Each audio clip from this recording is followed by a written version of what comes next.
Hi, and welcome to another episode of the Recovery Podcast. My name is Matt, and today we'll jump right back into the What's Next series with part 3, titled Defective. I'll talk about those crossroads moments deeper into our recovery when we're presented with new awareness of character defects we might not have known were there, and the decision we must make in light of them. Today I'll be borrowing heavily from my experience from Celebrate Recovery, but make no mistake, whether you call AA, NA, CR, or some other fellowship home, these moments are critical in all of our recoveries. Stick around for part 3, Defective. Today's episode is based off a lesson I recently taught at my home CR group, and I have somewhat of a love-hate relationship with teaching a CR. I love teaching, I enjoy speaking, I do have a podcast, I enjoy writing, but the part that always makes me hesitate is that God always seems to time it out, to where I end up teaching about the very thing I'm wrestling with in the moment, or maybe something I haven't been giving the credence it deserves. This past lesson was very much one of those moments, and it was a major wake-up call for me and a moment of clarity, a call for action, as it were. And I realized that the message in this lesson is perfect for this series. Why? Because if you're in the part of your recovery where you're asking what's next, the CR step and principle this lesson is based on are ones that if you're not intimately familiar with already, you definitely will be. Again, this is specifically a CR step / principle, but make no mistake, I don't care what recovery fellowship you're a part of, this is going to be a vital part of it, even if the wording looks a little different. So let's go ahead and get to that principle and that step. This is based off Principle 5 and Step 6 of the Celebrate Recovery program. Principle 5, voluntarily submit to any and all changes God wants to make in my life and humbly ask Him to remove my character defects. Step 6, we were entirely ready to have God remove all of these defects of character. To set up this lesson, let me start with a story. At the risk of implying certain things, given that it's June, for those of you who have been around the podcast for a while, my bromance with my childhood best friend Kyle Sears is no secret. We've been friends since we were in our early teens, and as life progressed, we both found ourselves in desperate need of recovery. And so we both joined the same step study and got sober within a month or so of each other. We even share the same sponsor in Mitch Spees, who's also been on this podcast. So needless to say, I should say, we speak very openly about our recovery with each other. About 8 or 9 months into our recovery, towards the tail end of that kind of pink cloud period with our recoveries, we reached Step 6. So to refresh everybody, or maybe you're not a part of Celebrate Recovery, Step 6 is where it falls in a step study. We've just done our inventories. We've just shared our inventories with our sponsor, and we're in that kind of time period between understanding our inventories, knowing intimately what's in there, having shared it, but we're pre-amend process. And those of you who have done this step may recall what that's like. And you know that this is where this new reality begins to set in for most of us working the steps for the first time. This is somewhat of a crossroads moment in our recovery.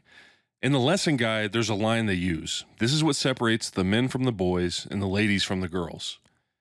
So during this Step 6 process, it became readily apparent to both Kyle and I that our using was not our problem. Using was the solution that turned into its own problem that led us through the doors. But the character defects were much more insidious, deeply rooted, and it requires some pain to dig them up from the hardened ground of our hearts. I remember Kyle and I having cigars on his back patio one night during this Step 6 time frame, and we shared the revelations from the inventory process. He relented that the thing that really aided him, really caused him so much pain and anxiety, was this crippling fear of not meeting other people's expectations. As we talked about what the next steps were in dealing with that issue, he basically worked the previous steps again in real time in his mind. It had become unmanageable, he knew he couldn't fix it alone, and he needed his higher power if he had any chance of overcoming it. The conversation died down, and we kind of just sat there reflecting. As he gazed aimlessly off in the distance, he finally broke the silence and said, "This is a lot more than what I bargained for. And you see, that, my friends, is why it's such a make or break moment for us in our recoveries, whether you work CR or don't. Maybe you're a part of AA or NA, etc. It doesn't matter. There's that time when we understand our shortcomings, we understand our character defects, and we have to decide if we're content just being aware of our character defects, if we think we're good to just maintain the status quo and be content with just not using for the time being, or if we're willing to let God or our higher power actually remove the character defects that drove us into the open arms of our dysfunction of choice in the first place. The fact is that this step is tough because it is where we realize that this process is more than we intentionally bargained for. For instance, I kind of assumed that if I could just stop using, my life would fall into place. That was very much not the case. God continues to gently, but firmly, ask me to release control and accept his help in removing my character defects. And that's hard. And that's what Kyle meant when he said recovery was more than what he bargained for. We didn't realize just how deep this process goes. But it's important to note the part where I said content with just not using for the time being. The reason that for the time being part is in there isn't simply a turn of phrase. The fact is, without addressing these character defects, the odds against us staying sober, or at the very least not ending up as whatever our equivalent of a dry drunk is, are stacked against us. The reason for that is what I mentioned earlier. Whatever the dysfunction or habit that brought us through the doors in the first place was, it was most likely our solution, albeit not a good one, to the deeper problem that is our character defects. So we have a choice to make. Do we turn back, stay put, or are we willing to let God or our higher power remove these character defects? Are we ready? Of course, anybody who is familiar with CR knows that no CR lesson would be complete without a good old acrostic, so I'd be remiss if I didn't offer one on this podcast. And let me state up front, this is CR material, and the authors of this deserve the recognition for creating it. The acrostic for this episode/lesson is the most important part of that question I asked. Ready. So ready, the acrostic for ready is R, release control, E, easy does it, A, accept the change, and D, do replace your character defects, and lastly, Y, yield to the growth. The R is the simplest yet most difficult part of the process. If you find yourself staring down the barrel of step 6 or the challenge that this step presents to you in your own recovery fellowship, congratulations. You're one decision away from completing the hardest part of this acrostic. Releasing control is so tough for us because to let go and let God requires us to admit we have a character defect in the first place, which is tough in and of itself. We have to admit that it's unmanageable. Again, not a place where most of us get to easily. And the last part, put faith in Jesus Christ or your higher power as our higher power to do what we can't, remove our character defect. And make no mistake, it's not just trusting that he can, but trusting that he can get you through it, because we know it'll most likely be painful and scary. But what we don't know is what we don't know.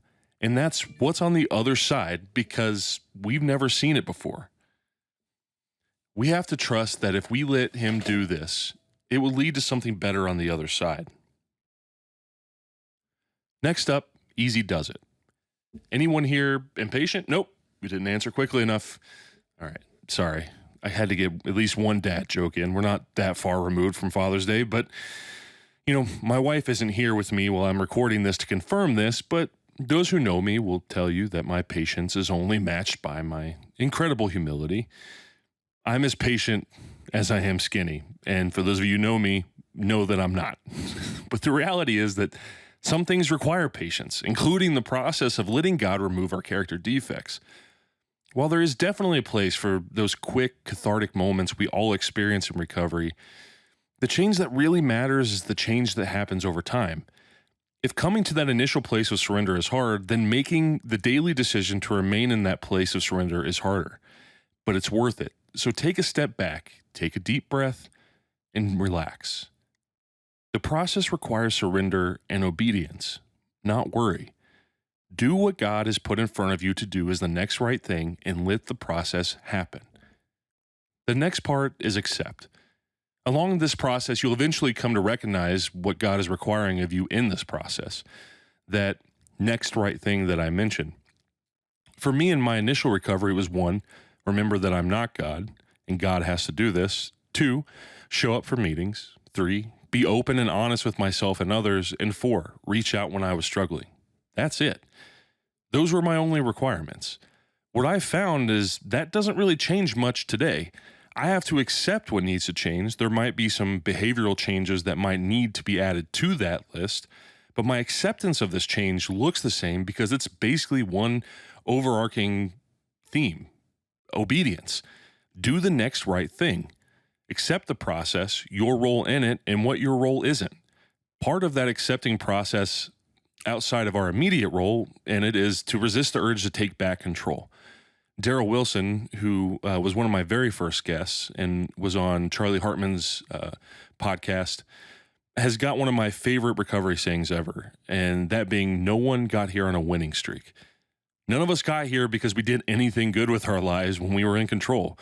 When the process is scary, when everything within you is screaming to take back the wheel, don't. Lean into other folks in recovery, your step brothers and sisters, your sponsor, accountability partners, and God. Just because it's tough doesn't mean you have to handle it alone. After accept, we have do replace your character defects. I'll admit, this might be one of the worst written parts of an acrostic I've ever seen, but the message is vital nonetheless. Just like with our using, when our character defects are removed from our lives, it's critical that we replace the void it leaves with something positive. How many of the boozers and users out there remember those initial days of abstinence? How successful were you, or would you have been, had you just sat on your ass idle and done nothing? My guess is that if you did, that it wasn't very successful unless your butt was parked in a jail cell. Find anyone in this room who has, find anybody who around you in recovery who has had a long stint in recovery, and what you'll find is that in those initial days, they were constantly reaching out to other people, going to meetings, helping others in some way, serving, working, anything positive to get outside of themselves long enough to not live in the torture chamber that is our mind when we're in the fledgling stages of recovery. For the AA folks who are listening, there's a reason why 90 and 90 is a huge deal for so many. Committing to forming new healthy habits to replace our bad ones is incredibly important. The same thing happens when we go through the process of God removing our character defects. There's a passage in Matthew that speaks to this very idea. In chapter 12, verses 43-45, it says, "When the unclean spirit has gone out of a person, it passes through waterless places seeking rest, but finds none. Then it says, I will return to my old house, my house from which I came. And when it comes, it finds the house empty, swept, and put in order. Then it goes and brings with it 7 other spirits more evil than itself, and they enter and dwell there. And the last state of that person is worse than the first." Now, I'm not going to freak anyone out here, and I'm not trying to, and I'm not saying demons are going to come possess you if you don't replace your character defects with something better and healthy. But what I am saying is that when a defect is gone, it leaves a void. In most cases, we've lived our whole life with these character defects, and that void can sometimes feel scarier than the defect itself. As human beings, we are incredibly resilient and adaptable, and we can find comfort in even the most grotesquely dysfunctional, flawed ways of living. There is no comfort to be found in the unknown, however. But there is comfort in trusting Jesus Christ or your higher power to provide you with what you cannot provide for yourself: true, unadulterated, non-manufacturable, uncircumstantial peace in the face of the unknown. A peace that surpasses understanding, based on the promise provided in Jeremiah 29:11. "For I know the plans I have for you, declares the Lord. Plans to prosper you and not harm you. Plans to give you hope and a future." But that peace comes out of our willingness to surrender to the process. And that surrender requires obedience. So we must do our part in this and do the next right thing and find positive things to fill the void our newly removed character defects leave. Because the contrasting part of that peace is despair that comes when those demons come back. Again, looking, kind of just taking a scan of the other people in recovery, and you look to those seasoned recovery veterans, you'll know, they all know that each time we go back, we end up deeper in it than when we left. And lastly, we have yield. I said earlier that the release part of this process is the hardest. Well, for me, this was a close second. Up to the point when I got sober, I lived my life with the understanding that I was the lowest of the low in my mind. I had eventually become convinced that there was nothing deplorable that I was not capable of. I was terminally unique in my brokenness and wretchedness. The fear of the next new low I was capable of scared the shit out of me when I got sober. It fueled my recovery for those first couple months. It was my motivation. But Mitch, my sponsor, said something to me that I will never forget. He said that the pain of our past and the fear of going back is a great motivator in the beginning, but it cannot sustain us. No, to sustain us for the long term, we need something much more potent. We need hope. Hope that God can provide for us what we cannot provide for ourselves. And for me, that was the hope that through his grace and provision, I never had to be that wretched man I used to be ever again. That true change was possible. What I wasn't expecting was just how hard that change would be to accept when God actually provided it. I always had the sense that, yeah, I was doing great, but I don't deserve any of this. And if anything, it's by the grace of God that I hadn't screwed it up already. But eventually I realized that I couldn't reconcile my faith in God to change me in the first place. And on the other hand, hold on to the doubts that fueled this fear of me screwing that change up. The fact is that I am going to screw up. I am going to fall short. And if that change was self-made, I would be totally screwed. But guess what? Those changes were not made by me. God provided the changes in me, and as long as I am surrendered to the process, he will maintain those changes.